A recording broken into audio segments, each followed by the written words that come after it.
All righty. Okay, so welcome to the sort of second look at these symphonies. Everybody out there who might be watching, we've got a couple of months ago there was a session with all three of these composers who are all working on symphonies, and we looked at different movements. And today, I think some of the symphonies are nearing completion, or are completed, or just have new movements written. So we're going to take a look at all of them, and it'd be kind of interesting for people who follow these in the Patreon group to like kind of go watch both of those videos to kind of see what progress. Now it's a little early in the morning for me. And as everybody knows, I'm kind of getting over long COVID. So if I drift a little, or if I get a little distracted, please forgive me. And there should be files on the main post in Patreon for people to sort of follow along. But I'll also have the score on screen as we discuss it. So here are our three composers again: Hervé, Lawrence, and Geir. And I think that the way that we do these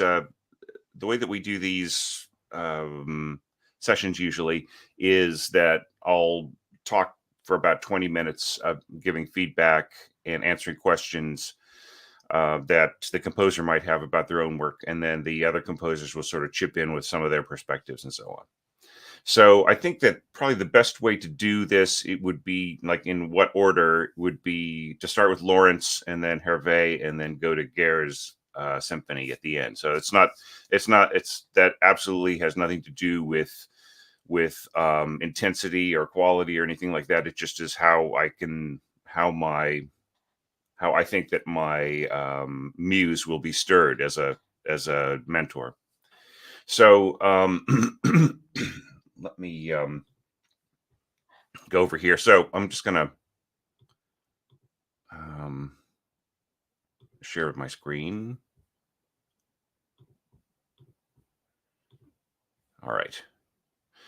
Okay, Lawrence. So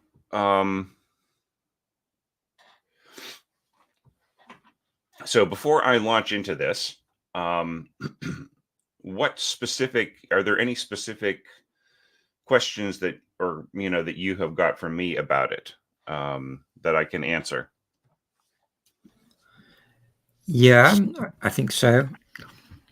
In this movement, I'm only using one flute. Right. Which I thought might reflect the nature of the melody. I think the flute is suited to these tunes. Right. And I think it's something that composers used to do a long time ago. Mm-hmm. Quite often just have one flute. But this movement here precedes the one we covered last time, right? Which had a bagpipes. And I'm not sure I'll be using the bagpipes anywhere else, but they certainly don't belong here. So the bagpipes might just be Could you repeat that, Lawrence? You sort of broke up for a minute there. Sorry. Yes, I'm not sure that I'll be using the bagpipes in any of the other movements. This movement here is the slow movement, the second movement. Okay. The previous one we dealt with was the third movement, which opened with a kind of bagpipe reel in triple time. Yep. And I think the other movements might also have two flutes. They'd be played R2. Right. Yeah. Okay. Yeah, go on.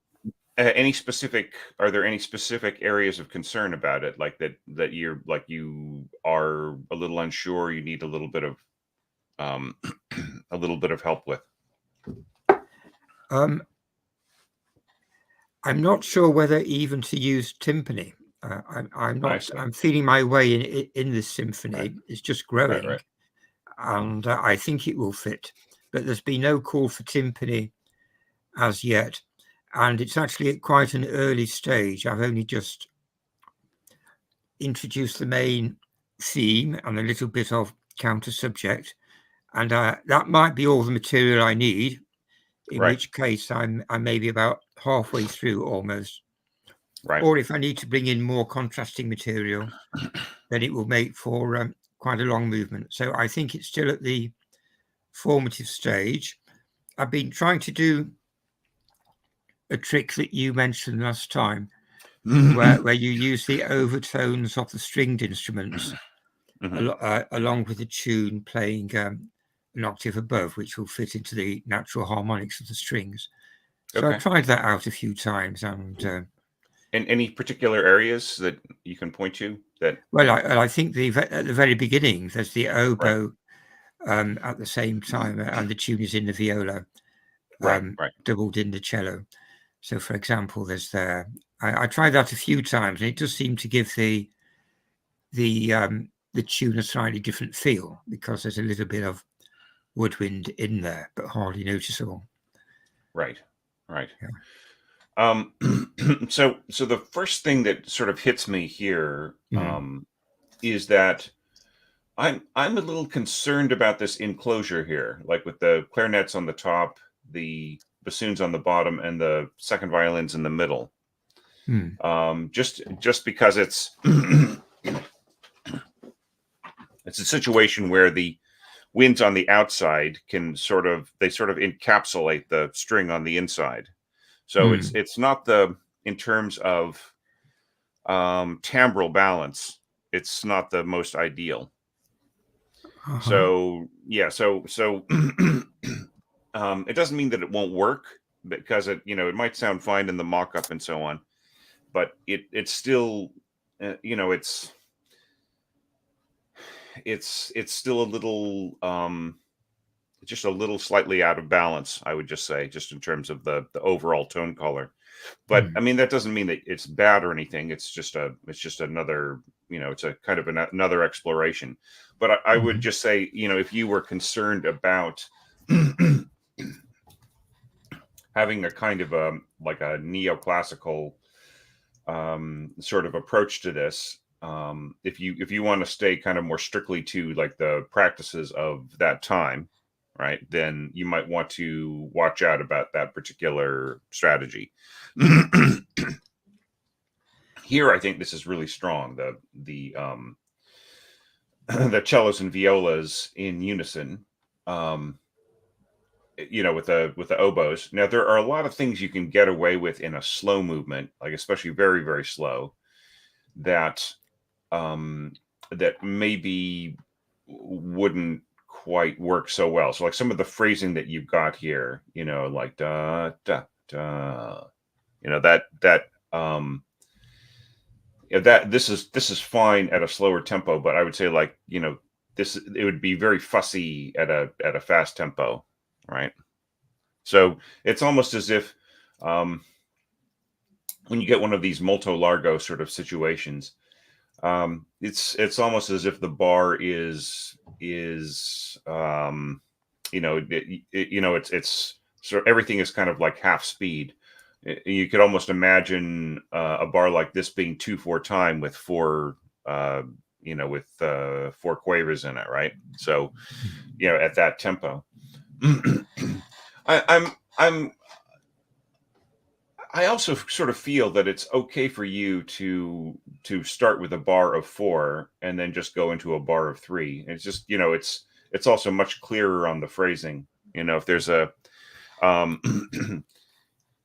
because the bar of 1 all by itself is just basically, you're just kind of making up the math, right? You're just kind of adding on the extra beat to fill it in.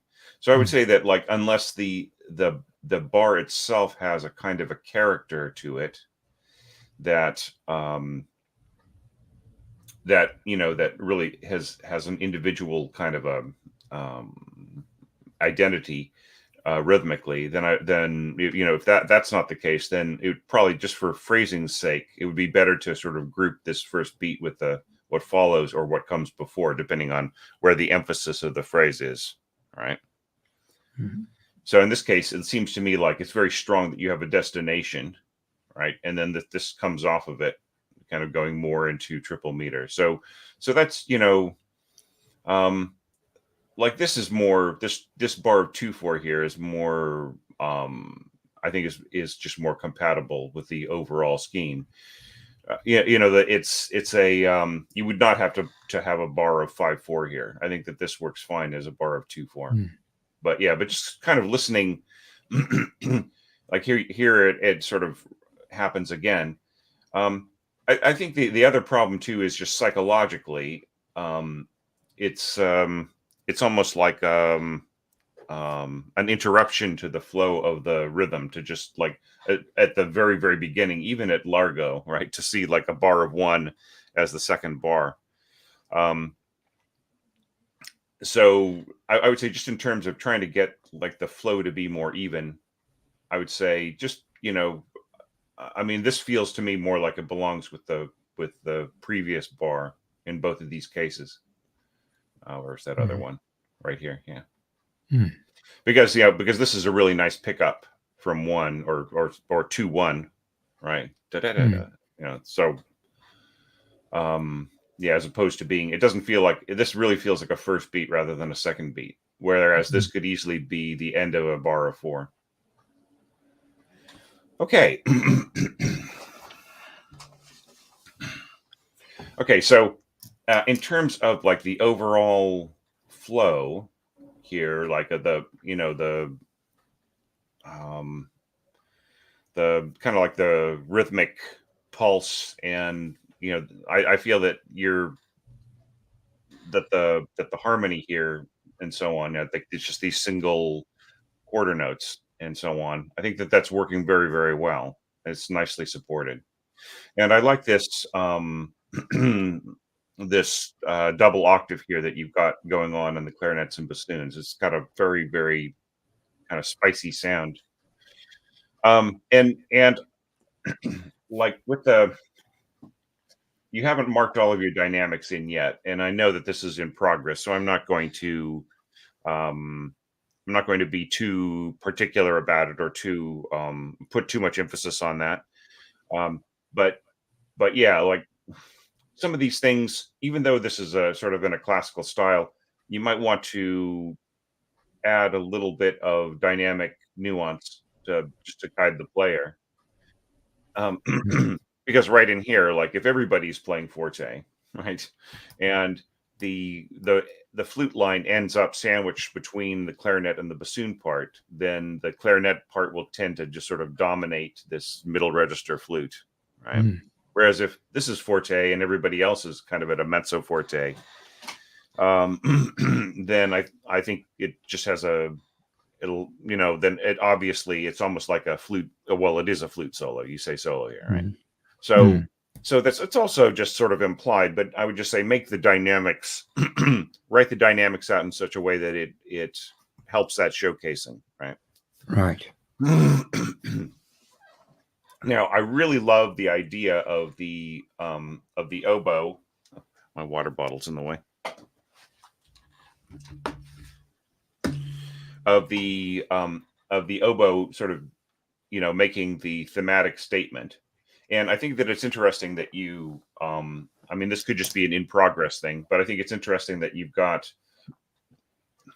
a lot of support here at the beginning, and then here, like on the like on the repeat of the theme, you are sort of freeing up the instrument groups from before, right? Here you've got sort of viola supporting the theme. It's coming in and it's sort of joining in with the second violin.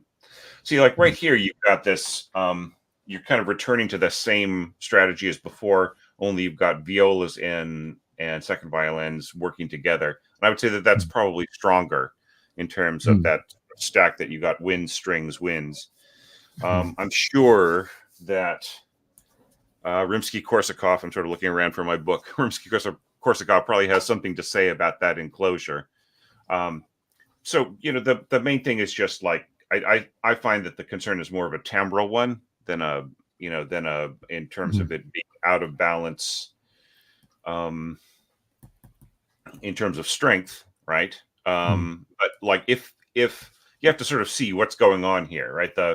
the strings below are supporting the clarinet above, right? Which is great. But then the bassoons below are, are sort of, or bassoon is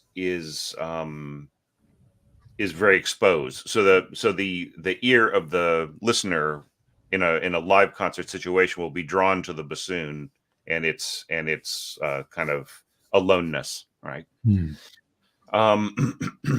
Now there were a couple of things I just want to make sure that I covered. Okay, so here I think that this slur is completely unnecessary, because you want this kind of thing happening in the flute, right? Not exactly.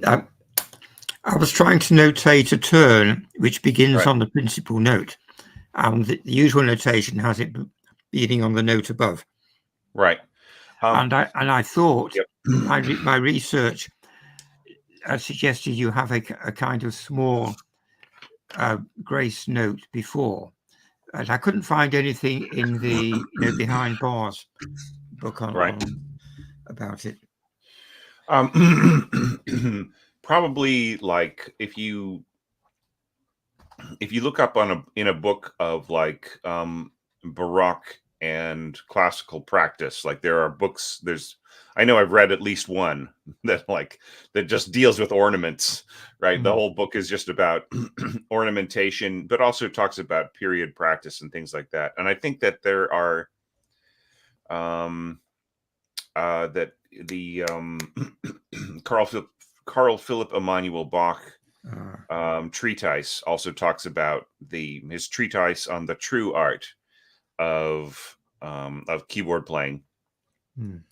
That also sort of addresses how to deal with turns like that. But maybe you're better off just writing it out. I mean, it's such a slow tempo, right?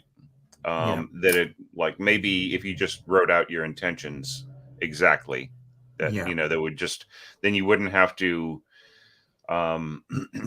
deal with a misunderstanding of how the rhythm worked here or anything else. Yeah, because it's meant to be E, F sharp, E, D. Right. Repeating. Yeah. Okay. But I mean, still, if you're just kind of going, if it's like a pentuplet, right? If you really just are wanting da da da da da da da da da da da da da. Yeah, no, not to quintuplet, just the four notes of a turn, but instead of it being F sharp E D E, it would be E F sharp E D, if you see what I mean. And that's the problem. There doesn't seem to be much about what notation to use. I would say just write it out. Yeah. You know what I mean? Okay. I just save the quandary. Because that's the best guidance you can give to the player, right?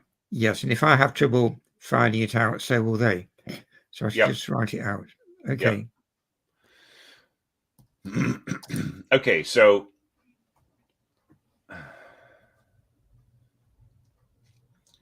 I think that this is all working pretty well. Like I obviously I think you're still working on the accompaniment right in this section here from 22, correct? Yeah. So I'm not going to get after you about that. But here I'm thinking that if you really want this force to broadcast really well, you might want to double this line with clarinets or some other instrument that will add a certain color and a certain amount of intensity without without taking over the sound of the violin, right? The clarinets are really, really good at doing that, but I also feel that they have just a really, like, a very forceful sound. Do you know what I mean? Like when you combine the two together, the clarinet and strings in a thematic way or in a flowing line, the clarinet has a kind of it has an intensifying effect, because and it has to do with, it's not just like the the root tones working together, but it's also the overtones above, right? It just the idea can come through just very, very clearly. So would you have the clarinet an octave above? Is that what you're saying? No, right together. Okay. Right together. Okay. So the idea is to just intensify the sound of the violin, Right. so that you just really, this really comes through right in here, you know. Yeah. You know, yeah. So it's, yeah. And you can, you can achieve that with one or two clarinets, right? But it's probably better to have unison clarinets, just Okay. Now because of the, just because that blends better with a mixed string tone. So here's something I forgot to mention. I wanted to Sure. ask you.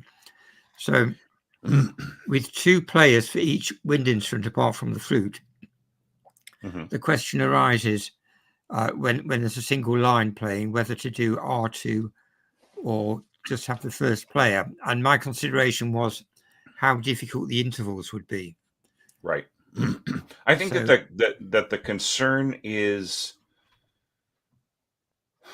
the concern is more about tone color than it is about strength, right? I mean, obviously, in a place where everybody is playing fortissimo, and you just really need very, very clear cut, straightforward participation by two players in order just for that line to come through. Of course, there's a dynamic component, but in general, I would say, like, just it's just, when you blend the two together, like if you have two flutes playing at the same time, do you want that excessive breath kind of a sound? If you have two oboes playing in unison, do you want that almost kind of trumpet like sound where the players control their emotion, and they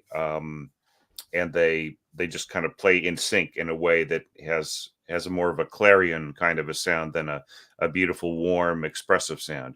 When you have two clarinets playing exposed, duet, do you want that kind of phased sound? That's sort of that real Russian sound. Now with bassoons, like, for instance, like here, that will have a nice, clean, clear tone, but the danger is, like, when you start getting above middle C, right? The kind of more stressed sound, like kind of going up into like the third octave of the bassoons when they're exposed, that's not a sound that I really like very much, because it you get that sort of that which feels to me more soloistic or more individualistic than put together. And it doesn't mean it can't work. I mean, if you look at Berlioz, he'll have four bassoons playing really high in unison, but it's not the most charming sound. But like in this case, like, you are playing, you get away with it because right here the bassoons are basically just supporting the horns, and if that's the case, then that is totally fine. But if they were exposed for their own sake, and that was a line that you wanted to bring out on its own, I would say watch out. You don't really need two bassoons. But I didn't quite understand about intervals. What was the exact question about intervals? Okay. Well, it's easy for a wind instrument to slide along in seconds and thirds, isn't it? But and two doing it together, first and second, right, oboe, for example, then it will all sound okay. But if there are odd intervals, like or wide ones, like sixths or augmented fifths, and maybe a difficult rhythm, then it might sound a bit jarring, because they might not quite manage to get the I see what timing. you're saying. Yeah, in melodic intervals, will there Yes. be an issue? Not for professionals. Yeah, Right. because the repertoire is just filled with moments like that. Stravinsky and Prokofiev and so on, like, they deal with those kinds of issues. Okay. So I wouldn't worry about it too much. So the question is whether I want the musician to express themselves emotionally, in which case a single musician might work better, but generally both can do it at the same time. Right. Yeah. Okay. Yeah. Yeah. I get that. But you know, like if you want it to be an expressive, individualistic line, then you know, just the strategy that you got here with a single flute works best. You know, just a quick comment on that, and that is that you sort of see that, like um, for Mozart and Haydn and so on, but particularly Mozart, like he didn't really consider the flute to be um have its own identity within the wind ensemble. Like if you look at his wind band stuff, they don't doesn't even have flute, right? It's just like oboes and it's like reed instruments and horns and so on.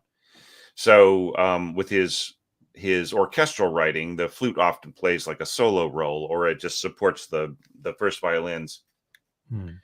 Um, and you know it will occasionally play part of a wind harmony, right? So I feel like the breakthrough is just like later Haydn, Beethoven, and so on, where there's, you know, two flutes, two clarinets, and so on, and you get that beautiful sound that just is the basis of everything now, and we just completely take for granted. So, but like you know, the I would say the model here for you is absolutely Mozart, right? It's just, you know, his approach to using the flute within the ensemble.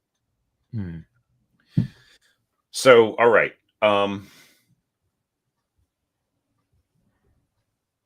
There's also a point, and I think it's in this version, where I use quarter tones in the violins, in the strings. Okay. But maybe it's a bit later on. A bit later. Okay. A descending passage. Here we are. Here we are in bar number 51. Okay. Oh, yeah, right. Sorry, I missed that. Yeah.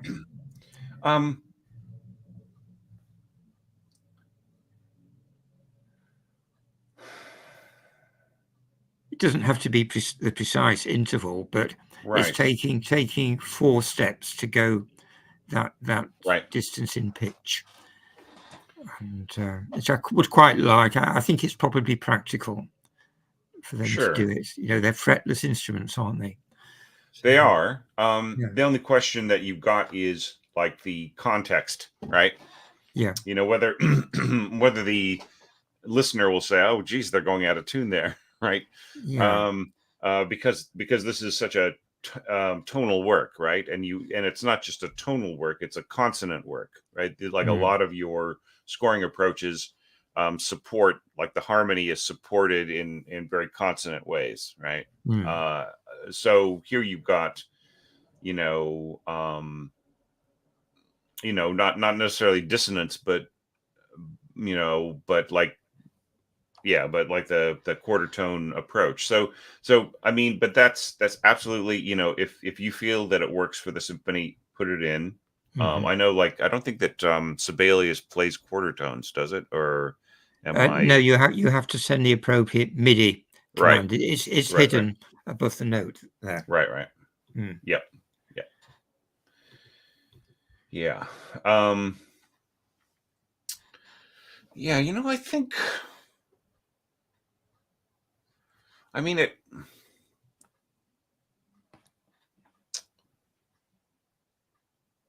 yeah, you know, I mean, I think that, like, it's just a matter, you know, of how it fits together with everything else, right? If you feel that it works, then great, you know. And it's almost like it's a tiny little, you know, just almost a little adjustment stuck, you know, inside of everything else that's happening, and it looks to be like you're going to fill in some of this passage a little more, and so on. For sure. It's a nuance. In classical times, they've done a different shape to achieve that. Right. Yeah, and this is probably going to feel a little bit like portamento, and the reason why is that I mean, literally, the way that this is notated, the player will not lift their finger. Here, let's go to. The player won't lift their finger off to like go to a lower quarter tone pitch, like in terms of like slurring. They will actually just move their fingertip, because that's the like whenever they have the same, whenever they're dealing with the same pitch, right? As you kind of have got in here. So these will all be played by the same fingertip, right? And the same thing is going to happen here. So they might just cover this entire part with just 2 fingers, right? Because that's the training is to cover it that way. So so that just means that this is going to feel, I mean, literally this will be a slight portamento down to the staccato, right? Good. But you know what I think is actually, kind of the more I think about it, the more I think that this is kind of a fun thing, like for the players to do. I mean, especially if you are working, let's say like you are, you're working with like a semi-pro orchestra or community orchestra or student orchestra or something like that. This would be a nice little, bit of catch-up work for them to do. And if they're pro players, it'll be just like, oh wow, this is cool. Quarter tones in a tonal symphony, in a kind of neoclassical style.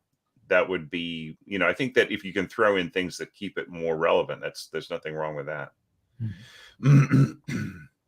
Yeah. So, so I think this is really wise here, like supporting the upper voice here in this divisi, right here in these octaves. Kind of jumping back here. Yeah, it makes the violins a bit more strident when they come back. Yeah, it pops a little bit. Yeah.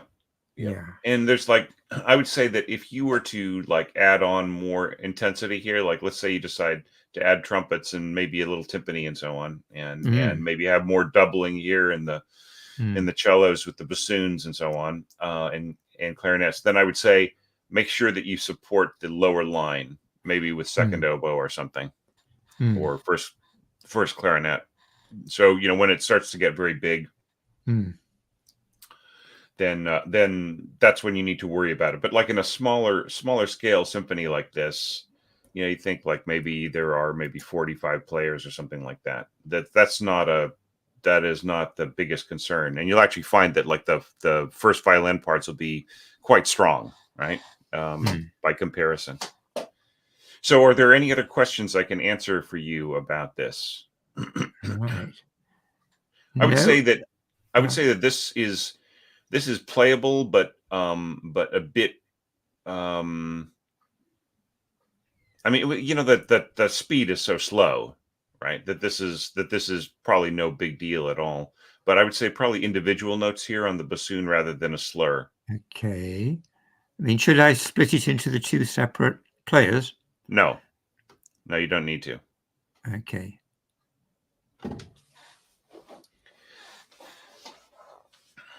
Okay. Yep. I think that covers it all, Thomas. Really? Brilliant. Okay. Thank you. All right. Alrighty.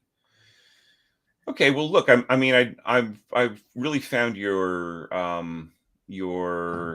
movement with the pipes. I found that to be really charming, and I think that this is kind of more of the same. And I wish that you'd had more time to, like, I know that you had wanted a little bit more time to get this ready. But still, like, I mean, hopefully that's like it's helpful. So speaking of which, if I can bring in Geir and Hervé, if they've got some thoughts or suggestions, and I'll move the screen around as needed. So Geir, do you have any thoughts? Yeah, I have a few comments. Very nice nice tune you got there. My first comment is, it's a nice, feels like to me, feels a nice slow melody and development. It just, that's my feeling of it. Then at page 7, bar, had the last bar there, the turns and so on. It has this medieval sounding that I really enjoy. Yeah. Then page 11, bar 35. Where you got those 3 dynamics on the violin, first violin there. You see them? So what's Just a quick, Sando? Hmm. yeah, a question. That's three dynamics, but could you maybe have just SFF like in one, and that would do the trick? Well, I think yeah. I think you Go on, Thomas. probably could because I think what Gare is suggesting actually would work because you're showing that they contrast, right? So I think most players don't need the forte mark. You know, they probably would just go ba da da, right? Thank you very much. You're right. Yeah, I think. yeah. I mean, I understand. If you were really worried about it, you could put it on the first one, but I don't think you really needed it at all. Yeah, that's a really good point, Gare. Sorry, I missed that. Yeah, thank you. Okay. Oh yeah. If I could just something else that I noticed in the same page. Here, what I would do is instead of having ties, just have this go to like first and second voice, and you know, you can do that just by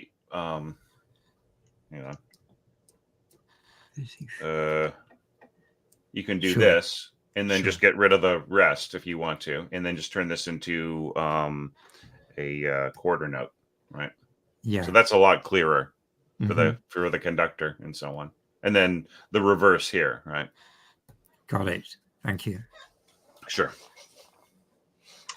Yeah, and I was going to page 12. That would be bar 43 or something. Then you have unison clarinets. No, it's not unison. It's triad, is it? Is it in thirds? I'm not sure. It's let's see, C sharp in no, it's yeah. Anyway, you're having this. It feels like unisons, and you're doing it very good. I just know from my work that this is something I've not done so well. Keeping things in unisons, and that's how it sounds. So it was just a compliment on that. Thank you. The strings I think are a third apart. Yeah, the strings. Violin 2 is on C when viola is on E. Yeah. Right. So yeah, 6. That's a 6. But it has this nice uniform feel about it anyway. Yeah. Thank you. Yeah. Just one thing I would advise, like we were speaking about Audue parts. So here, I would say just have a single clarinet, right? Because like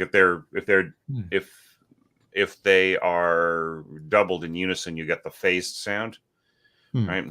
And if the players are really, really trying their best to get rid of the phased sound, it sounds kind of weird. You know, I mean, I've actually heard players like just really nail in.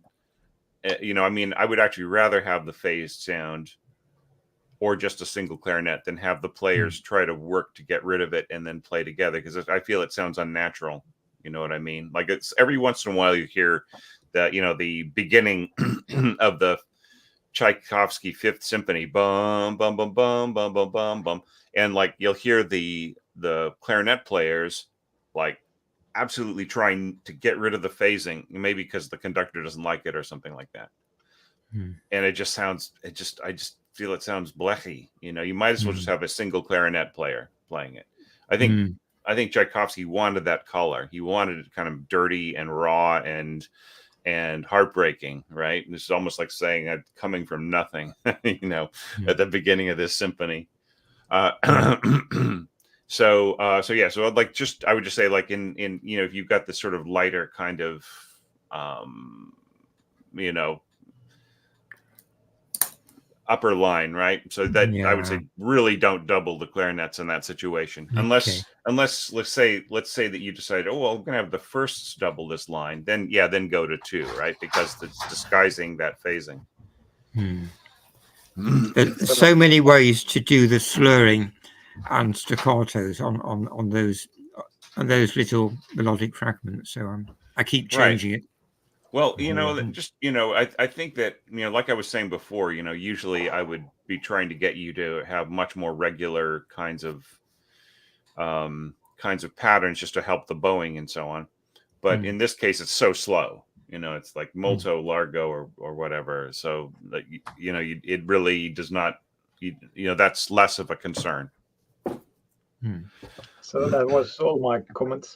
Hervé, please. Okay. Yeah, I have one question and one comment. The first comment is coming back to the measure change 1 4 3 4 4 4.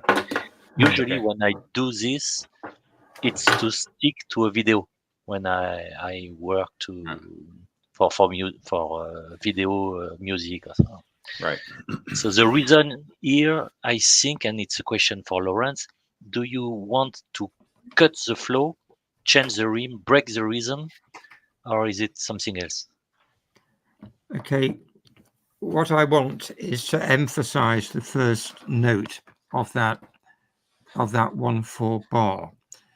I think it's on a strong beat, and possibly you could think of combining the second and the third bars as an alternative to the first and the second. But maybe it can. In my mind, maybe it did work just on its own.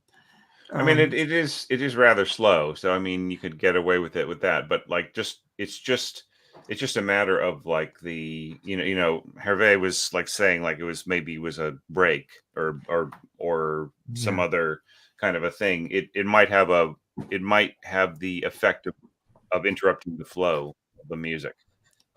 Just stated as this one little beat all by itself to the perception of the player.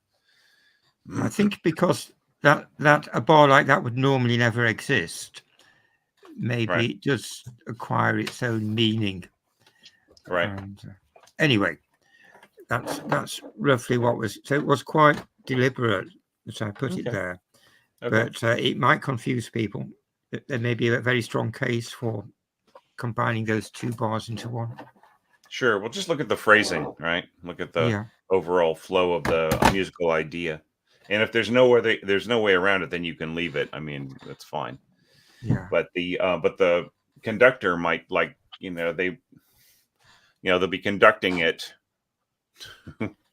3 1 1 2 3. So it's like it's workable, right? It's not going to really hurt the thing. It's just a matter of like the perception of the player, But I mean, if that's what you want, then that's what should go in there. It's not. I think what I want is what will work in practice. So sure. Yeah. And I have one comment coming back to measure 20, the grace note sign. What I used to practice in Beethoven or Mozart score is there is a bottom of the page details explaining what you want. Right. Or sometime before the score there is some page to describe what you want. Sure. Or you could even put in an ossia above. Or an ossia, yeah. But I mean, but if you're going to put in an ossia, my suggestion is just to put that in the score. But sometimes it's complex to read. Yeah. But whatever feels right. Thanks. What I'm trying to accomplish here is right at the end. I want it to end in utter tranquility, and then there'll be a big contrast because the solo bagpipes will commence. So that's what I'm aiming for. Okay. My last comment is the first movement we had the pipe, and here to keep the country spirit we have the flutes, and so it's not finished work, but I'm hurried to hear the complete. Well, thank you, because Hervé, in my mind, this movement with the flute precedes the one with the bagpipes. Right. But nothing is set in stone. So it's interesting that you like it that way around. It's just that historically, a tune in triple time would often be in the third movement of a symphony. I think that might be where they used to have the minuets when they had dance suites. Yeah, you know, then you see like composers like Beethoven and Brahms putting the scherzo in the second movement. But but yeah, but I think it's actually I feel dramatically that it makes a lot more sense the way that you've got it. Okay. So, yeah. Thanks you very much, everybody. Alrighty, and thank you, Lawrence, for bringing this to our attention. It doesn't look like anybody else is watching. I'm like noticing no comments on the. But anyways, that's all right. That's all right. It's just us, so we're gonna be fine. Cool. Alrighty, so let's let's go to Hervé's piece. So what comments, questions, what do you need answering about this before we start taking it apart? Nothing special. I just want to comment that I added in this score all the comment I received from the first part from the previous movement. Right. And you will see many doubling in the flutes octave. Right. And I try to respect the limit, the high D, to don't go below the high D for the octave doubling. Sure. Yeah, I mean, I'm not so much worried about the range of the oboe. I'm more concerned about the bassoon here. Like these just incredibly high notes right in here. I mean, they're playable. It's in the range, yeah, but it's like the quality of the note is not very good, right? In terms of, and also like in terms of this, in terms of the color, in terms of the functionality, I'd say that like the bassoon really is, right here, that I would say like from A or so, but these are just such high notes right in here. I mean, it's almost as if like the second oboe could almost stand on its own, and then you could bring in the bassoon a little bit later. But I mean, it's high, but it is playable. It's just, yeah. I mean, it's yeah. I mean, it's almost like, I think it's good that you've got the support of the oboe. Is there a reason that we don't have any clarinets? Was that just was that not part of your scheme for this movement or for the whole symphony? I apologize if I've forgotten. The clarinet is in the symphony, but for this movement, I don't use the clarinet. Okay, alrighty. Because I'm just thinking that a lot of this high bassoon scoring is, more characteristic of a part that I would give, if to sort of support what the oboes are doing right in here. I mean, if you even just had like one clarinet part that would just do a little bit of background patching up for you, I think that it just would be a better sound than the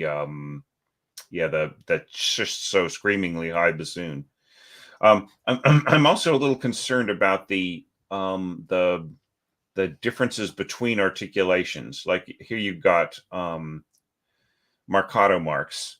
So it's almost like a marcato is for the for the player, the accent isn't just in the tonguing, it's also in the breath, right? So it's just punch, punch, punch, punch. And I feel that that's very difficult at kind of high altitudes for the bassoon, but also like the question of whether or not that balances in terms of its in terms of the intention or the quality of the line, right? So for instance, in here, I mean, this might sound good on a mock-up, but like it might be better to have everybody marcato or everybody staccato. I would say in terms of the abilities of the bassoon player here, probably better to have it staccato, right? But it is just a very, very high first bassoon part throughout, right? And it's a situation where like it kind of wears the player down a bit, right? So if you have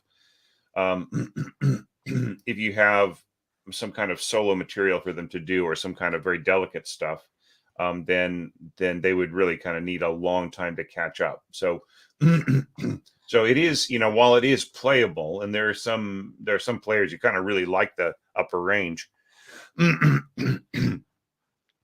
Just the consequences, it doesn't have a lot of strength.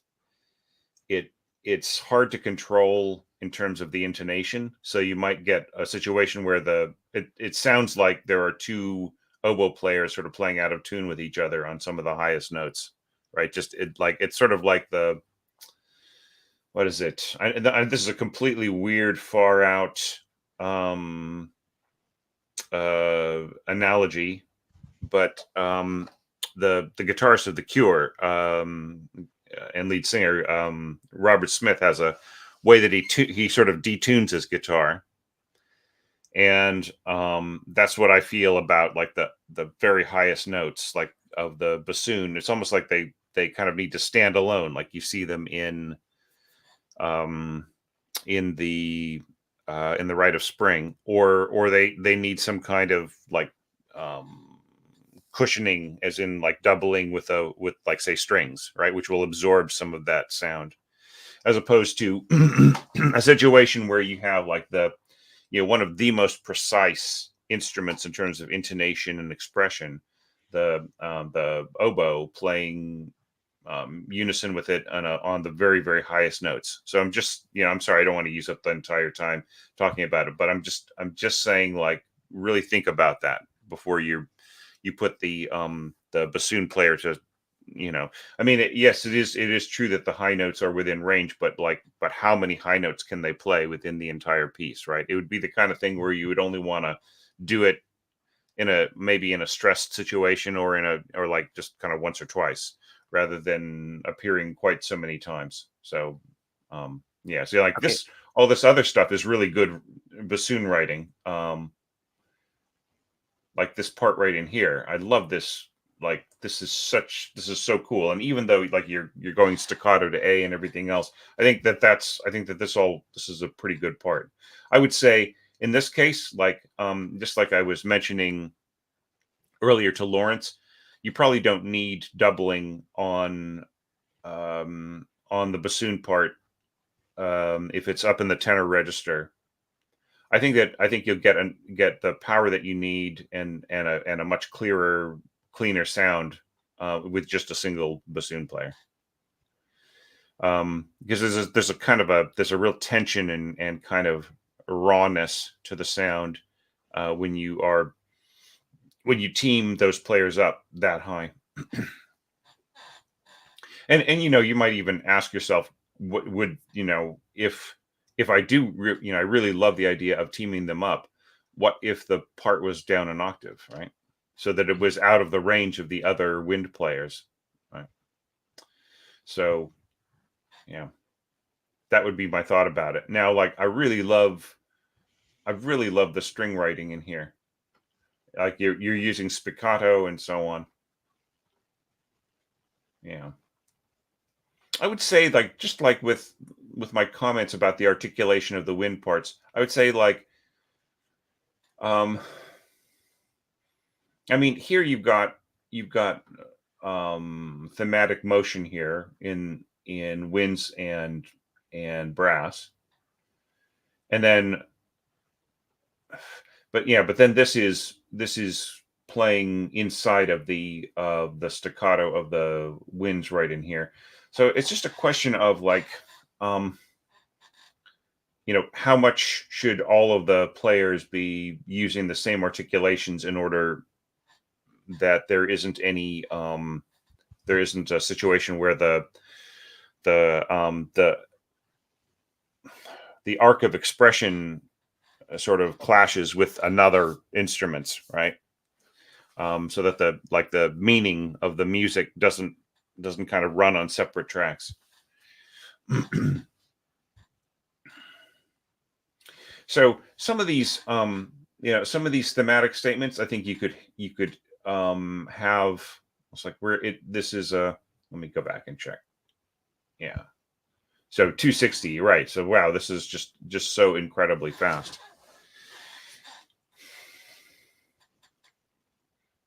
It's a scherzo. Yeah, I'm thinking this should be expressed as this is going to be beaten in 1, right? So you should give them the just like divide by 3 and give the rhythm of the dotted half note, right? Because the conductor will just be going, right? So and that's, it's kind of like in, like, let's say another fast scherzo, like the Beethoven arg. So like the Beethoven Ninth Symphony, you could almost think of that as like 1 and a 2 and a 3 and a 4 and because it's of course all written out in individual bars. So I think with this, definitely, like, if you look at those fast scherzos, they're they are written to take that like single beat kind of a thing into account. So I feel like with this kind of a speed, that there might be some slurring in the thematic parts for the strings that, but I don't know. Like, if that doesn't fit the character, then don't worry about it. But there's some things in here. Yeah. So all right, all right. Sometimes you are supporting the winds with some of this thematic playing in the first. Sometimes the it sort of is a counter melody to what's going on in the winds and so on. So just a thought, all right, and that is, if you have everybody going, and you have like a string part that's going, if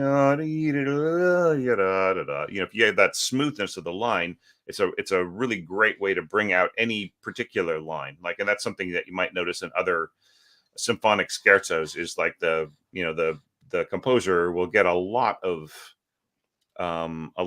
focus on the part by just having, with everybody else playing staccato around it, just have this one smooth line. So there's just like a few places, like, sorry, it's my water bottle's getting in the way again. Kind of counter voice. Yeah, like, right in here, or I mean, maybe you feel that should be just more ba ba ba ba. Yeah, but just in terms of the wind scoring, especially, I feel that all of the articulation should be uniform, right? I don't think you want your reeds here to be playing like almost a spitting kind of an articulation, while you've got your flutes going kind of da da, like they having that like really smooth, blocky kind of a tenuto expression. So yeah, there's a piece that I'm going to drop tomorrow in terms of like a score study for this possible new series.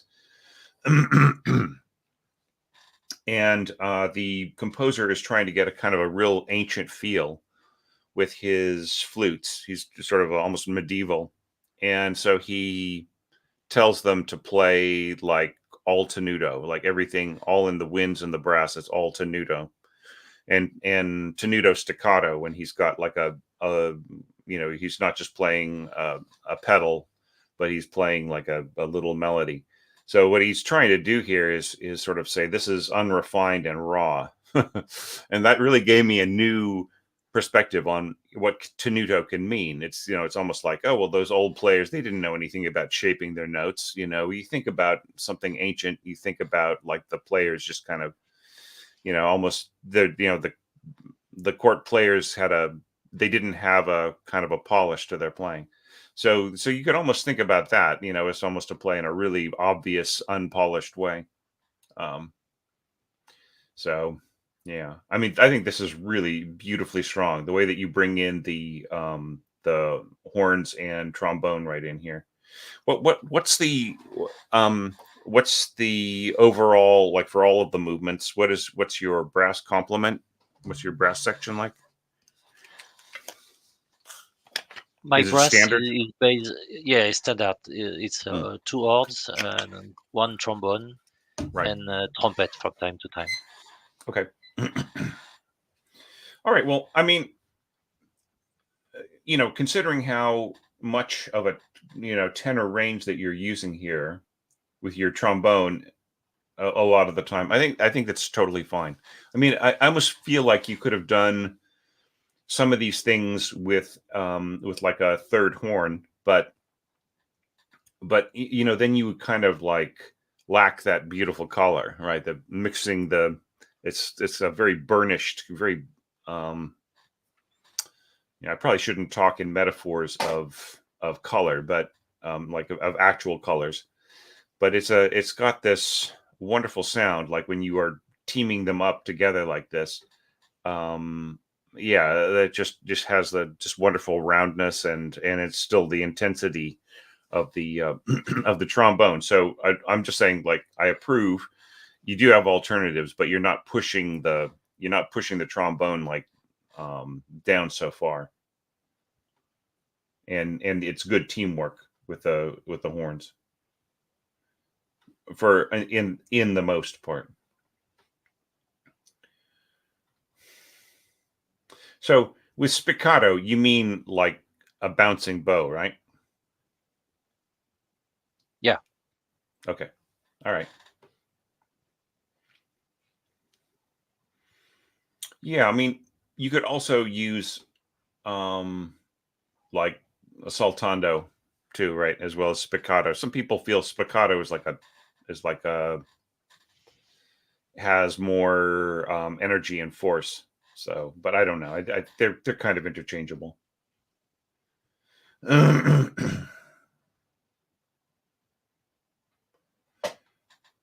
Yeah, I mean, I think that, like,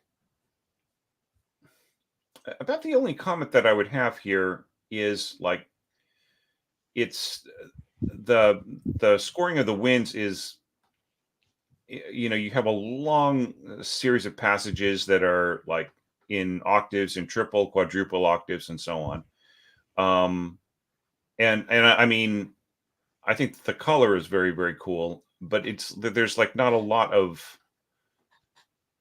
it almost feels like a relief, like when we get to the trio here, like that the wind color is just basically is kind of non-existent. It gives the ear a bit of a rest. So I'm just wondering if the proportion here is a little too intense. Do you know what I mean? Like like there's just so much fullness, and so like the approach of the winds is kind of the same throughout. So, like, is there an opportunity here to bring in some contrast? Also in terms of like the articulation as well, right? And um the other thing too is um is there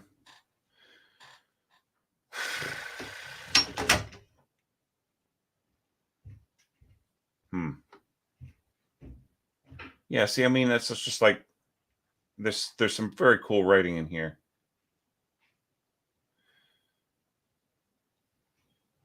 Yeah, but I mean, is there an opportunity for there to be more of a kind of a direct conversation between the first violin or first and seconds? Is there any opportunity for the winds to take the part of some of this, kind of background chatter kind of a thing, and have the strings sort of respond from below, right? Perhaps. Um, but yeah, I mean, I love this. I love this trio section. I mean, I don't really think that you've done a whole lot that's necessarily wrong.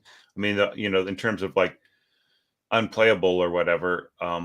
It's more. I would be more concerned with kind of using up the first bassoonist's, um, you know, like using up their breath, their focus, and so on. But yeah, I mean, it's just yeah.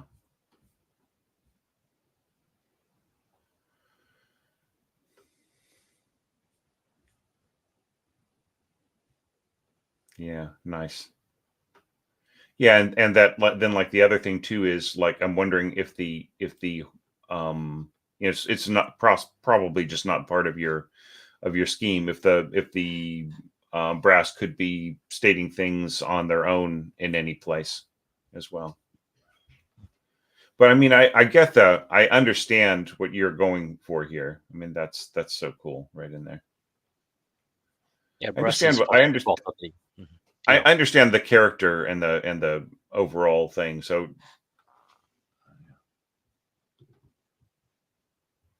yeah. So here, like this is almost like those marcato staccatos that you had before, right? It's almost the same exact, it's almost the identical marking. So I would say like maybe see if you can just sort of unify that idea, right? So there's either have a marcato staccato or have this the marcato on the 16th. I would say just do one or the other rather than having both approaches kind of meaning the same thing. In fact, the difference of marking here is linked to my my library. Right. I Okay. choose the right sound that fits. Right. Oops.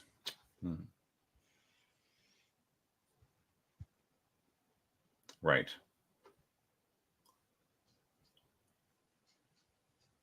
Yeah. Okay. Well, I would just say try to consolidate some of the articulation approaches. Yeah. Just like, I mean, I just almost feel like there are places where you kind of take the sort of less is more approach, and I feel it's just very very strong scoring, you know. Um, but I mean, I understand the energy, the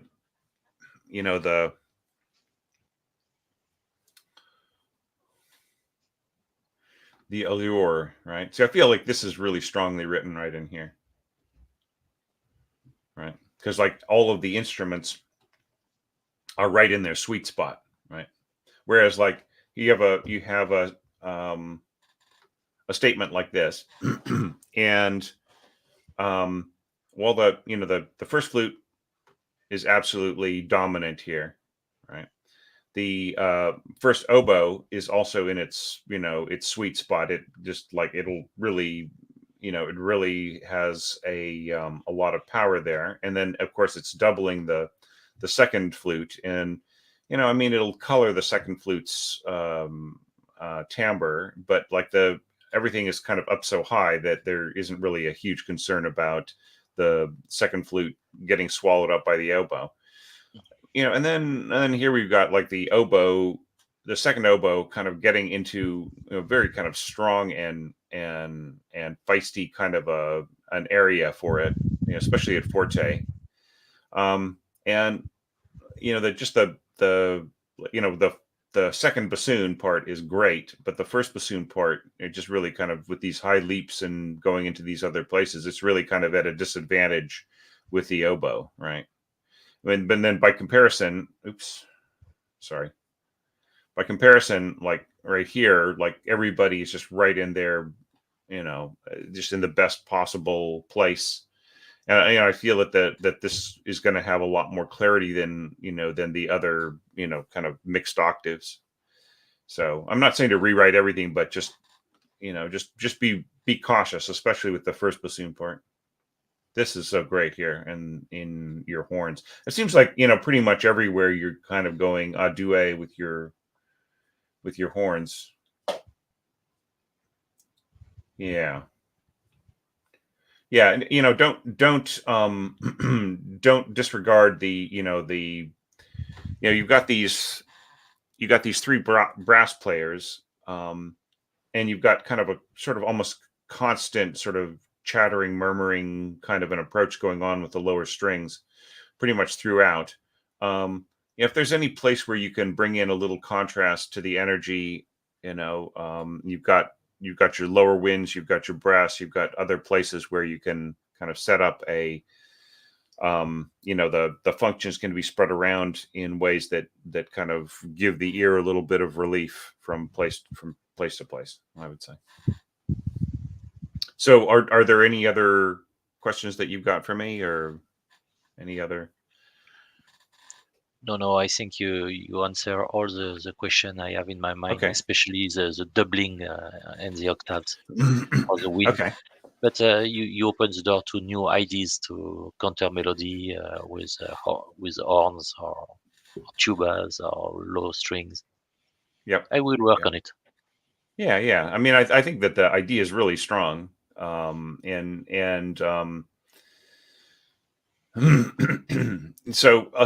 I will turn the floor over to Ger and Lawrence if they have got some suggestions or comments.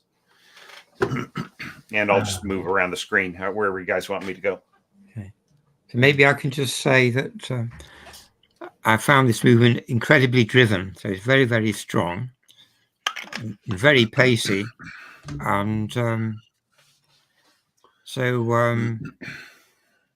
like Thomas mentioned, I wonder about contrast, but maybe the nature of the piece is not to have contrast. Maybe it is what it is, and the contrast might be with the other movements. It's very driven. Is it the same tempo all the way through? Yeah.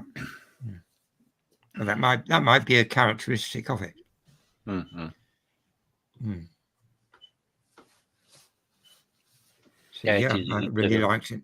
Very quick part of the symphony. Fast. Any word from Ger? Yeah, nice work, Hervé. Yeah. Thank you. Well, I'm not the best score reader, so it goes very fast for me. About the tempo in the start, the 260, you'll find similar example in the piece, the part that's coming from the third movement I have later. That's very similar, and it's written in dotted half note. Yeah, like Thomas suggested here, just as an example. Then I'm going to page 67, and it will be bar 39 or something. It's the oboes there. That should maybe be there are two notes on the same line.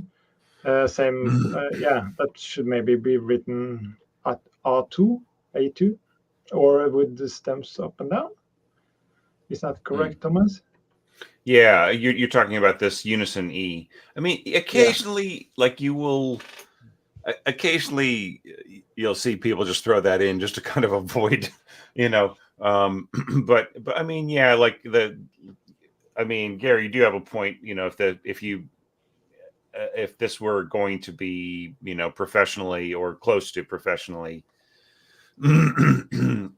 engraved, then you would want two voice writing on that.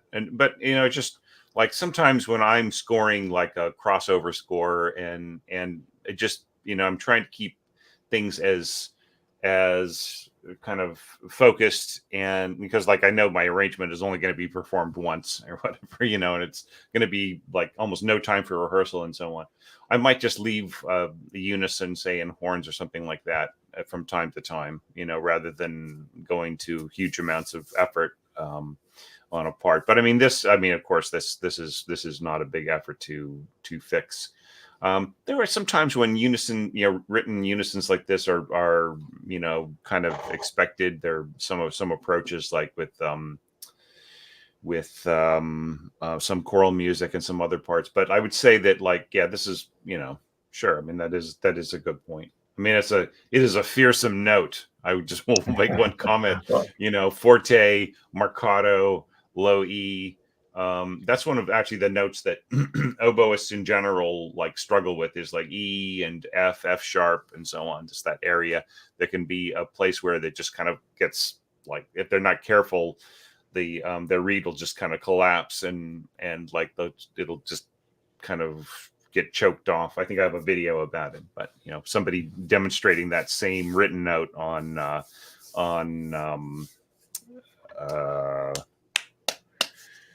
Obo d'Amore. So anyway, Yeah, more comments.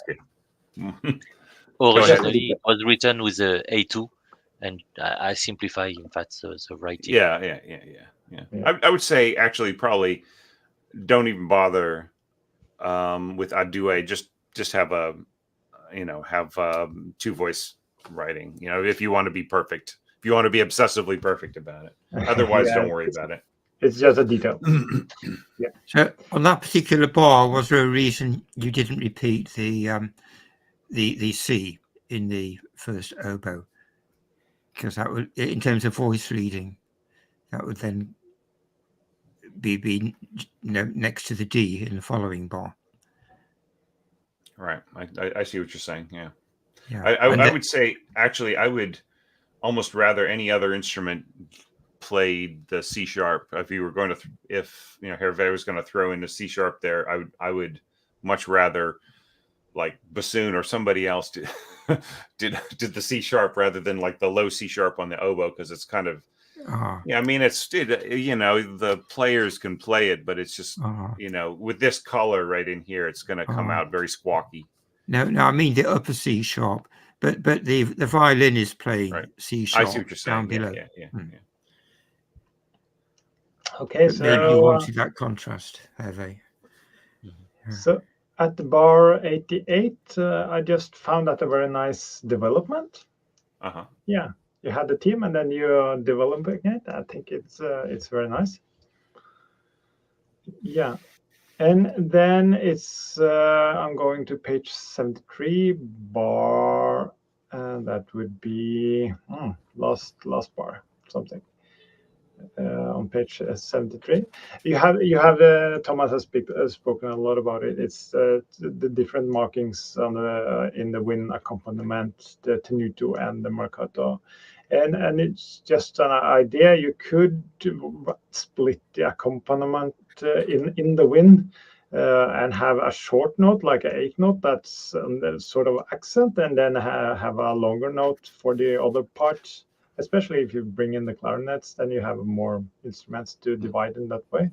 It's just an idea if it fits. I will probably introduce a clarinet. You will? Yeah. You will use? Yeah. Thank you for your proposal. Yeah. So it's so yeah, nice. That was all my comments. Okay. Thank you, Geir. All right. Well, yeah. So just very really exciting. Strong. I felt that this was stronger than the movement, that just in terms of like the organization of ideas and the momentum, and just there's so many good things about this. I just really feel like but I've given you a few ideas that you can use to maybe throw in a few contrasts or nail the the color of the ideas and so on. But I just really great, and it's great to bring it back into this forum with the same three composers. All right, so let's go on to Geir's score. All right, so you have a list of specific questions. All right, so let's. I did my homework this time. You sure did. Okay, and we'll also take a look at your percussion part, okay? Because I know we had talked about we had talked a little bit about making a combined part. So well, you've got a long symphony here, Geir. Okay. All right. So part 3. Yeah.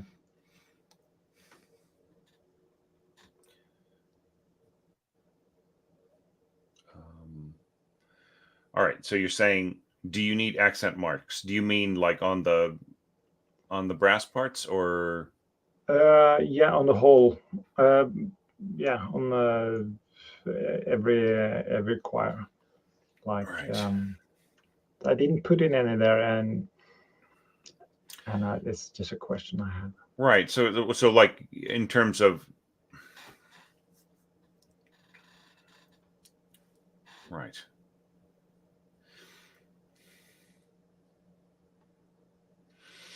Yeah, I am more concerned here about the dynamic mixing than I am about the use of accents. If you want to stress a specific note, there's no problem with using the accent. But when you have so many different dynamic markings, I mean, some of them are just because there are gestures, right? Which is perfectly fine. Like you've got this gesture here in the wood blocks, right? And you've got the roll and the timpani and so on. All right, but and there's some balancing here. Like you're trying to keep the brass from from playing over the clarinets and so on. And you have these other effects. So it's just like there are a lot of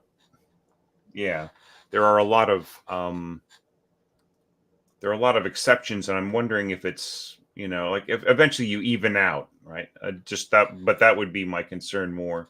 I mean, you have a lot of special cases going on here, so it's not so. At first glance, that Yeah. piano in the bass looks wrong. It should be Right. mezzo. Just a single bar, right? Yeah. All right. Yeah. So yeah, I think the accents are fine. I don't know if I would mark mezzo forte here. Did this jump down from the bassoons, or is this the first voice? Either it's a mistake or it's jumped down from the bassoon. I guess Okay. It's the bassoon. Okay, Yeah. all right, that's fine, yeah. Because I was just gonna say like the first horn will speak out anyways, right? if it was intended to be first voice. Yeah. I mean, speaking of voices, like you could probably have everything in first voice intervals here in the on the top staff if you wanted. Yeah. Okay, so let's stick with your questions, okay? Yeah. So so you were talking about 12/8, and Vili said to go to 3/4, like a mix of metric modulation before and after. Yeah. Okay, hang on. Yeah. Well, yeah, it's not from A. It's actually from the start there. From the start. Okay. Yeah. All right. So that's fine. So that's actually so you're saying metric modulation. Yeah. Is there an Attacca from the previous? Yeah. Okay. Right. Okay. Yeah. So that's fine. I mean, yep. Yeah, so that's a really common one. Sometimes people reverse it. They'll say like, "Oh, the new one is equal to the old one," right? But like conductors will understand, the old one is equal to the new one. I mean, that's what I prefer. It's just like we're going from this and we're going to that. I think that works best myself. But then of course, like somebody will jump all over me in the comments and say, "No, Elaine Gould says." Right. Right. Okay.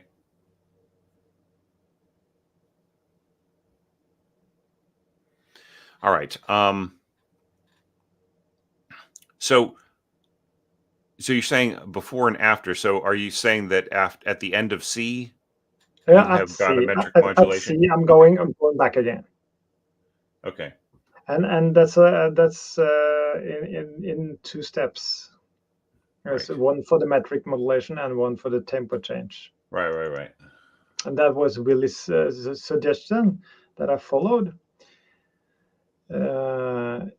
I'd just like you to have a look at it. Right. Yeah.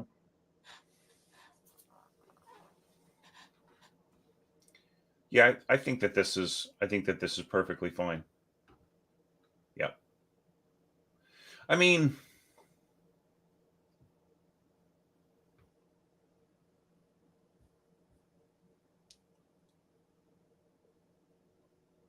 About the only thing that I would comment on is that you say, a la Marcia, right? So in the manner of a march. Yeah. So if that were so, then the march would actually be like 6/8, right? Because Right. you'd be going thonk, thonk, thonk, thonk. But like then you'll see some other composers will score in 12/8 and they'll, and it's obviously a march. I think is that true of the third movement of the Tchaikovsky 6, right? Is 12/8, but it's obviously a march in 2. So maybe I'm getting that wrong. It's funny. I just looked at it. That's the problem with brain fog. Well, it's in 4 beats, but I could call it something else. No. I think it's fine. You don't have to change anything. It's fine. Yeah. Oh, there's just some beautiful stuff in here, Gare. Okay. Alrighty. So, all right. Does the ending work for me? Yeah, I think. Yeah. So you were just saying, like, you wanted to let this. You wanted to let this sort of glockenspiel symbol in. It could ring out the bar, for example. That was one thing. If it just feels too abrupt, or if it feels okay. Well, I would say that, like, you're talking. Okay, the thing is that right now you've got, staccato accents, so they will definitely, stop the sound. But if you wanted to have it like you could mark it LV with an unfinished tie on all of these parts, but it's just a question of like what do you want the conductor to do here, right? Yeah. Right. They're just basically going to go bomb, and they're just going to dramatically cut everybody off. So with and of course there's going to be this roll, so he's going to be giving them guidance. So yeah. So I would say, like, what the conductor probably wants to do is to use this beat right here as the cutoff for everybody else, right? So I mean, it's going to feel almost as if there were like a tie to like a 16th note or something here, but that's the way it's going to hear, and you'll just hear that, the punctuation at the end. So I think, like, it's a psychological question for like what kind of audience response do you want, right? Do you want everybody to jump out of their seats and go insane, right? Or do you want the conductor to try to get that effect to ring out? The thing is that if you've done your work and this goes incredibly well, then the notes that are hanging over are just going to be ignored as everybody starts to clap, right? So, I mean, unless you have a really incredibly polite audience that has been fooled so many times by mischievous young composers who have thrown in false endings just to see if they could fool the audience into clapping early. Unless you have that kind of audience, and there are a lot of those audiences, I would say, Central Europe, where there's very, very brainy, very, those kinds of pieces get played a lot. But this one is, you got more of a straightforward construction. It's absolutely obvious. This is the finale. This is the end. That's it. Right. So I think that probably just I think that if you have this like hanging over, nobody is going to pay the slightest attention if they like your symphony. Maybe it would be a worse thing that if people were quiet, and so that you would notice it hanging over, because then they might not be as excited about it, right? Yeah. So that's just that's kind of a silly way of kind of answering your question, but yeah, it just depends on the kind of audience, I guess. Okay. Yeah. Okay. So you had a comment here. I've sent my scores to 6 orchestras in my area, Norway, mixture of amateur and pro. That's great. Nice dialogue with my closest orchestra, Telemark Symphony Orchestra, where the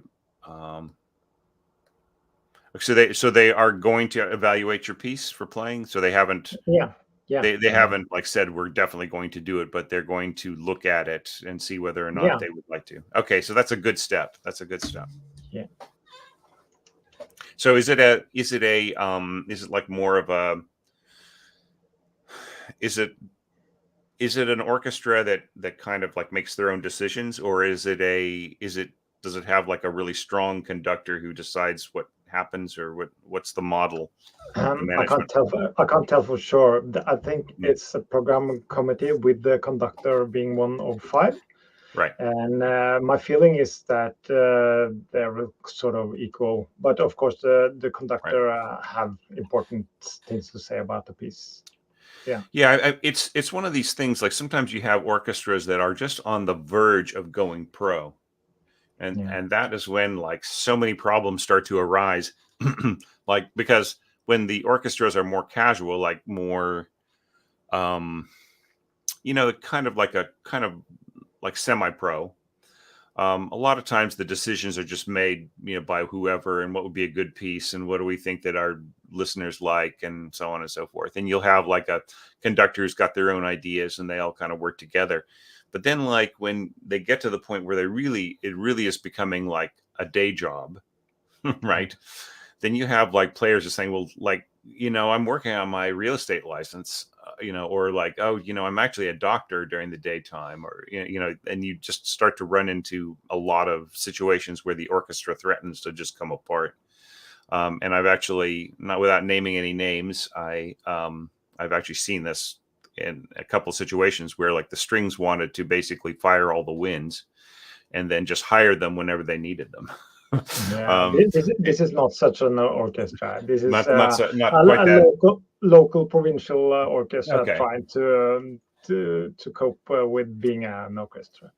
Okay, well, what I would say is that's your best possible result, and I think that it's really great that you have reached out to so many different people, and really and like with that what you are sharing in, say, the Orchestration Online Facebook group is like what I dream of. I wish people were just saying, look, I need advice on this. Look, I need advice on that. And usually like it really gets, rather than somebody just dumping their entire movement and saying, hey, I wrote a movement.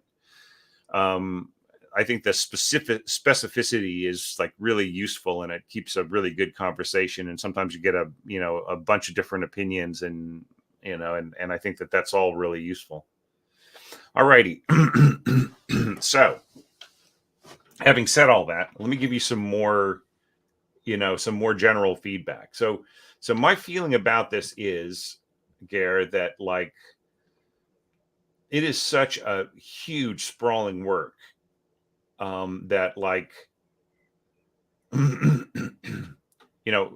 order for me to give you like the appropriate amount of guidance with it, it would practically like need like 9 or 10 private lessons or something. You know what I mean? Yeah. It's just so enormous. It's like I almost like feel like, what could I say? Like if there's so much in this, so many different kinds of things.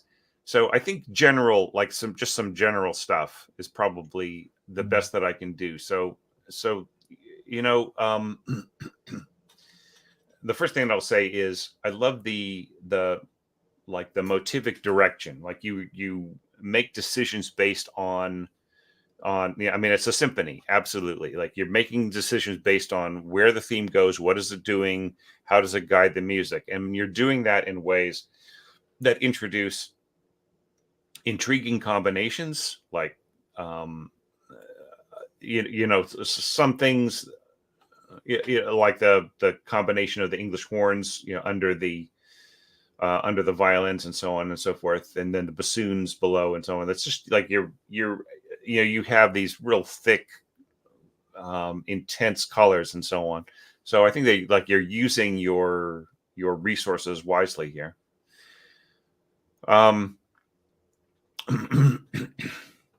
There's still a little bit of work, I think, like in certain places. Like I think when you run into areas where the where there could be possible places like for instance this low flute scoring where you might have to really finesse the balance, then that's something that you should help the conductor with, right?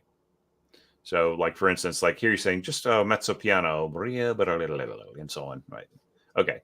And then you've got your clarinets here, and here you say background, and here you say ordinario, and so on. But of course, you know that like the clarinets are going to be stronger than the flutes right here, right? So it's almost better that your flute part was maybe marked up 1 degree, right, to deal with this middle register. So there's just things like that. Like you could go through this and just sort of say, like, is there any place where I've used the register of an instrument in its weak spot? You know, does it need a little bit more help? Do I need to do a little bit of balancing around it? You've got this just beautiful. I mean, I love the horn scoring in this. I think that you're using the horns in exactly the right way. Like, you know, in just you know, like in support of the melody right here. You know, providing some motion from within, and you know, and taking over the motive from time to time. I mean, I think that that's all really well done. I love the little conversation that you've got right in here with your trumpets and trombones and so on. You know, the contrast between the, you know, the muted trumpet here. Just going to check something. Okay, yeah, the muted trumpet here and your open trombones and so on, and then going to horns. Yeah, so I think that, you know, I feel you're doing a lot of stuff that's right. Okay. Then, like, once again, like occasionally we'll get into a place where it's a bit idealistic.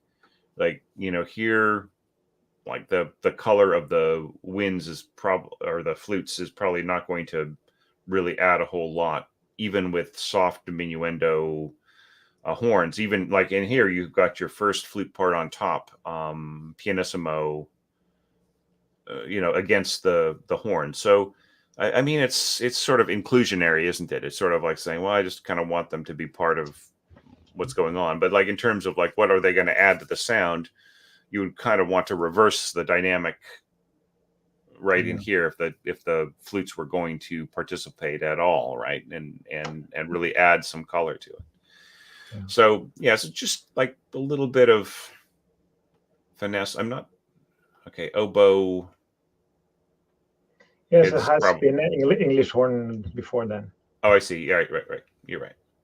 Yeah. Right. So I would say oboe 2. That's I just, yeah. Yeah.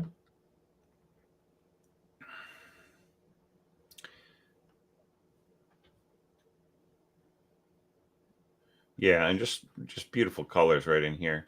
I love the flow.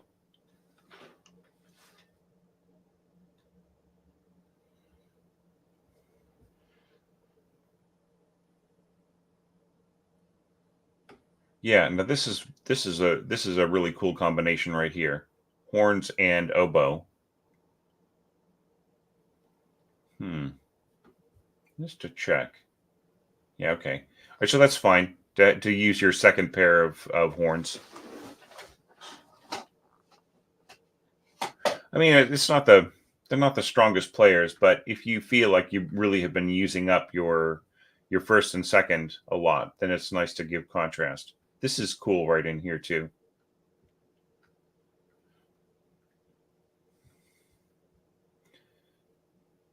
Right, and then back to the 12/8. Yep. Yeah. Okay. So just so we don't run out of time, let me grab that percussion part. Oops. Yeah.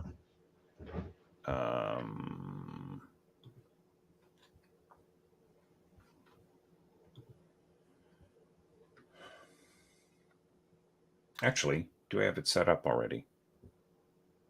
I guess I'll find out.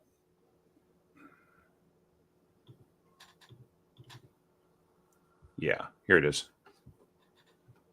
Okay.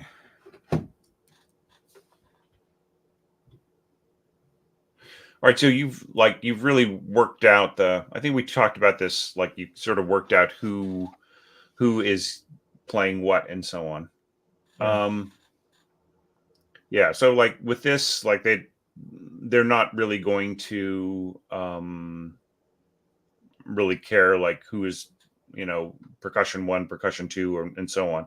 But I mean, it's good that you're mentioning here at the beginning that you do have it worked out. So Yeah, and it's important to mention that yeah, percussion 1 would read from their own part, not this part. right. So Right. typically, but the glockenspiel is shared, so then they will need a shared Right. part. Or they might just, glockenspiels are so ubiquitous that like it's quite possible that that like they might actually have 2 different glocks on stage. Yeah, that's Sort of perfectly like fine. Yeah. that's one of those things where you could actually ask. I've yet to see it in a major work, but you could actually ask for 2. If you asked for 2 glockenspiels, like and you had the players like just working out with some beautiful jangly kind of a thing, that it's definitely something that could be done because they're so easy to get. This, yeah. So yeah, exactly. And then you got a little cue here. Right, and both players will use that cue. Yeah, in this instance, but for the 2 different parts, I'll add some cues for the other. Yeah. Yep.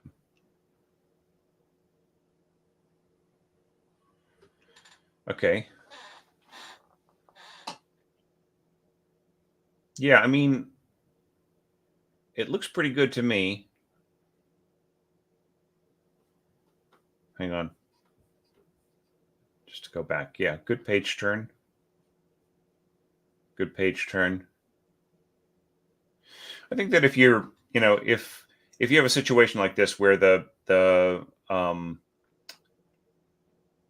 where you've got a lot of stuff bunched up on an even numbered page and not so much on an odd numbered page, you could easily just adjust the spacing by maybe putting this system over on this page, right? So it's not so crowded.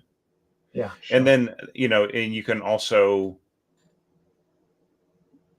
loosen up some of this justification here, just because you've got enough space here for things to be a little bit more relaxed looking, like this is nice right in here, but on this page it's all very cramped, right? Especially since you have individual notes with no beaming in a lot of places. Yeah, but if we're making a deal for performance, we will have details about what format to use, and it might not be this one. So sure. It's So just a rough. So the question is why you have individually flagged notes. Is that just something that's coming through with your application, or? It is, and it's something that's been mentioned that I should beam those together. All right. You agree with that? I think that you should. I think you should have beams, yeah, rather than individual notes. It's just a minefield to look at. It's why most. It used to be the standard for vocal parts to have individual, like every. You would only use a beam when you had like a melisma, right, or a long held note. So in this case, I think that you really should just go to it's really easier to work out, like it's easier to sight read, right? Which is you want everything that helps the players to do the least amount of work is your friend. So then I go over that section and do it. Yeah. Alrighty. Right. Okay. Yeah, good page turns. And this one's not so good. No. Yeah. So just try to find a place where you can turn the page a little bit easier.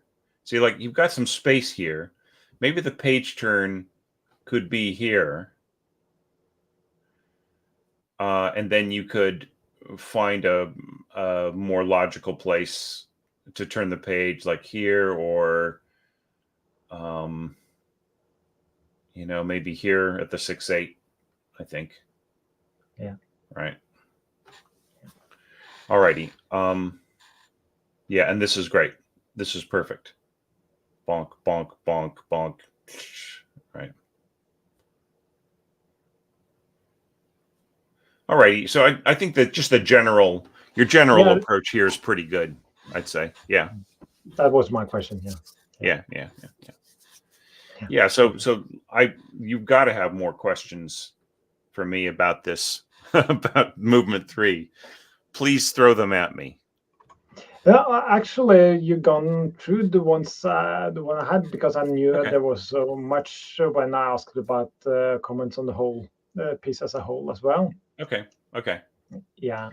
Yeah. So tell you what, yeah, about the whole piece, I'll be in touch with you about that. All right. I'll send Yeah. you an email and we can maybe chat about it, online or something like that. That would be perfect. One question that's rather important, and you could maybe look at, is if the melody is strong, clear enough. And then I'm thinking about the last section. Right. After Dolce. Right. Yeah. So this just like this whole these last few pages. Look, the last few pages. I think you did a fantastic job with it. I mean, I think that it is. I mean, don't worry if the excitement of the finale seems to obscure the theme a little bit. I think that that's actually a good thing, because it keeps it's like the audience is like, so long as it doesn't just completely there isn't like anything at all. It's just a bunch of chords, which is not true of this. You've got a lot of thematic motion, especially in the brass, right? So I think that you're doing the right job. Yeah. With it. Well, good, because it's really packed with this and that. Yeah. I mean, it's kind of great in a way. Like, you're really throwing everything into it. It's got so much. It sort of reminds me of like Mahler 1. Not to say that, not comparing you to Mahler in terms of like your style or anything like that, but just like, I just love the way that he launched into that symphony. It's just like, I'm writing a symphony, I'm putting my heart into it, and I just feel that there's the same thing going on here too. So just kind of looking at it in this real stage of completion. So yeah. I think you've got a really good chance with that committee. I mean, who knows what they might say, oh, this is too tonal, right? You don't know, I mean, I don't know. but they might also say like, like, oh, this is exactly what we want. We're tired of playing all that atonal stuff, that we have to play, because, sometimes you'll see it like a small semi-pro orchestra like that. Sometimes we'll hire out to the local university to like supplement all the players that they don't have. Like, usually they don't have enough horns, or they don't have enough oboes. Yeah. So, players like that will go and they'll just play the most off the wall stuff, to them, right? Which we might just think is fantastic, but like, they're just like, no, it's just like, this is out of my comfort zone. So like, I would say that like I think you really challenge players in this. And there's like a few balanced things you're probably going to work out, and you're probably going to see, and you'll probably just notice after the first run through. Yeah.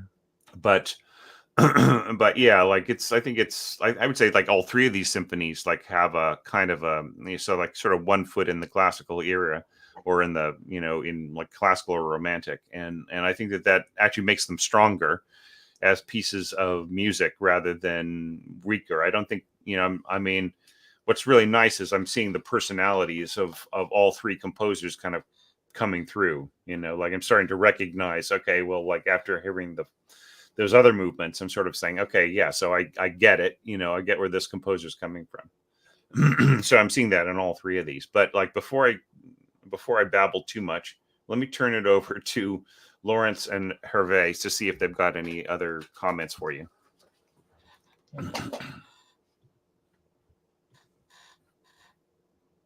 Sorry, I was on mute. It's okay. Just one comments from me regarding the English horn. So I really like the passage including the English horn, because it's secondary instruments, but it's not only to have access to the low notes, but it introduces a specific touch. Yeah. So I really like it. For me, it's like the oboe d'amore. It's a specific sound, and it improves the level of the cue. Yep. And my second remark is the last bar, where you're wondering, do I have to do it or not? For me, it's like a reverb tail. It's a sound that you want to have to finalize your cue, and you cannot imagine what will happen on the CD or on the LP. Everybody will wait until the end to stop, but in the room, if they like it, the crowd will explode. Yeah. And anyway, you don't care. Do what you want. Yeah, just Anyway, a footnote. very well done. Just a footnote to what Hervé was saying about the English horn. I think you used, like, your ensemble use of the English horn was what I liked about it the most. I mean, there's some great solo stuff in there too, but like the way that you just used it as part of the, it didn't have to be playing a solo all the time. And actually English horn players, or, second or third oboe players, really like that. Like when they can just pick it up and they can work their way through the texture, or they can be part of a big chord or something. That's something that they enjoy as much as just playing that on oboe, if not more, because it's easier to play, right? They can. That's the dirty little secret of of English horn playing, is that the English horn is one of those. It's like bass clarinet. It's one of those instruments, those auxiliaries, that is easier to play than the normal instrument, just because of the just like a slightly bigger reed, and and the fingering isn't so cramped together and so on. So yeah. My last comment will be for the finale. You wonder if the melody is absorbed by the rest of the instruments. Probably yes, because it's stronger and stronger and stronger, and that's part of what you want to say. Yeah. Yeah, maybe. Yeah, it's just That's because it's like this. It's exactly. I agree with Hervé. It's like this whirlwind of, it's you've got your sight set on the end, and you're taking everybody with you. So yeah. Lawrence, do you have any comments? Yeah, maybe I can just remark. Well, again, congratulations! A tremendous productivity, a big symphony, and it felt to me very pastoral. I don't know if it's meant to be descriptive of where you live, but it's really nice. Well, yeah. Thank you. Yeah, and also, is it meant to be? Are you going to have a fourth movement, or is it 3? No, it's in 3 movements. It's in 3 movements, and it's all attacca anyway. So yes, okay. Yeah. Oh, just very lovely. Congratulations. Well, thank you. All right. Well, look, finger crossed to be played by the real. Yeah, look, I think all 3 of these pieces, all 3 of these symphonies deserve to be played. And that, like, I have almost made it a point to, like, tell people, don't write symphonies, write something small. But, like, I think that in these cases, like, there are definitely exceptions, and I think you guys all tick those boxes, definitely. Like the in terms of the scope of what you're trying to accomplish, and the unique personalities that each of you guys have, and the way that you're exploring things. I mean, I think they're definitely going to be of interest to the right orchestra out there. So that's a whole other thing, try to get performed. But like, I mean, don't be surprised if, like, a movement is seen to stand on its own, and that's the way that it gets performed, because that's happened to me a lot. Like with my harp concerto, it sort of it's been kind of chopped to bits. Like there was a summer school where there was an orchestra of professional players and their top students. So my harp concerto, like, because it had the name Concerto Aotearoa, which is the Maori name for our country. It was, they were looking for Aotearoa themed work, so they just immediately pounced on my piece and said, "Listen, can we rent your work, and like do one of the movements at our summer school, and then the other movement or one of the other movements at our presentation of New Zealand themed works?" And I said, "Sure, you do whatever you want to with it." So, so there's a recording of the third movement played with the summer school orchestra, and it's okay. This gets a little, some of the difficult, the intonation's a little off here and there, but I'm just so appreciative of the fact that they did it, and like the soloist needed almost no coaching from their teacher for the summer school.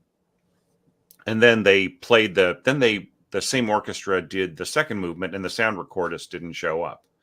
It's like, okay, well, great. So we'll get it. They're performing it 3 times this year, so we'll just get it on the next time. And then the other 2 times were canceled because of COVID. So, but it's the kind of thing. Well, if the third movement got to be really popular and everybody just played the third movement, I would be happy with that. So yeah, it's been premiered in the United States of all places, for something that says it's from New Zealand. But yeah, so I'm just saying that, like, sometimes you just have to take whatever you can get. If somebody says, well, we'll do a movement, or we'll do this or whatever, or this interests me because it's got the pipes in it, for instance, with Lawrence's piece. So I would just say that's the compromise, right? For like a big extended work that you're composing, that maybe you might just have to have one movement or one section played, right? But I hope that all, I'm just really getting excited by all of the 3 movements or the 2 movements or whatever that I've seen from different scores. And I just really feel that I'm seeing cohesive works that really hold together, being worked on here. So I'm really, I feel really lucky here that I was able to comment and give a little bit of guidance. And thanks so much for putting up with me being a little, I feel a little off my game this morning, just because of the time change and everything else. But yeah, so thank you very much. I really appreciate it. Any last comments or observations from anybody? Thank you for your advice. Okay, alrighty. Yeah, thank you. I'll just say that I started from sort of zero. I didn't know much at all, and I've been following Thomas' advices and along the way, and okay, I gotten this far. So that's very much thanks to Thomas.